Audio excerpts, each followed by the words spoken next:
Hello welcome to my channel. ఈరోజు నేను veg recipes చేస్తున్నాను. పప్పు, టమాటా ఇంకా కొబ్బరి పచ్చడి.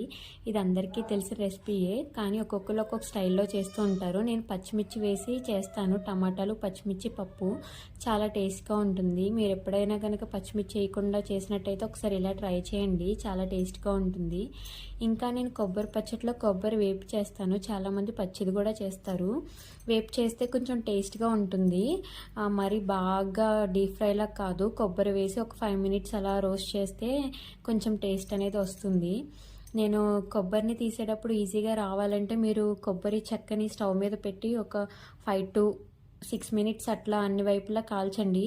అది బాగా లూజ్ ఇచ్చి కొబ్బరి ఈజీగా వచ్చేస్తుంది. మా పక్కన వాళ్ళు పూజ చేసుకున్నారంటే వెళ్ళాను. ఈరోజు 2వ శుక్రవారం కదా, వరలక్ష్మి పూజ చేసుకున్నారు. నేనైతే 3వ శుక్రవారం చేస్తున్నాను. మీరు ఏ వారం చేస్తున్నారో కమెంట్ చేయండి. అలాగే మీరు అన్ని పూజలు బాగా చేస్తారా లేదా అనేది కూడా కమెంట్ చేయండి. నేనైతే బాగా ఎక్కువ పాపులర్ అయిన ఫెస్టివల్స్ బాగా అందరూ సెలబ్రేట్ చేసేవి చేస్తాను. మరీ ఎక్కువగా చేయను, అలానే తక్కువ కాదు, చేస్తూ ఉంటాను నేను కూడా.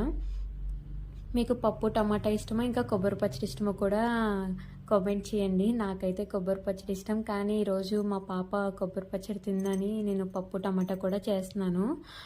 కొబ్బరి పచ్చడి మీరు ఏదైనా వేరే స్టైల్లో చేసి అది బాగుంటే కనుక నాకు రెసిపీ పిన్ చేయండి. నేను నెక్స్ట్ టైం ట్రై చేస్తాను. Thank you for watching.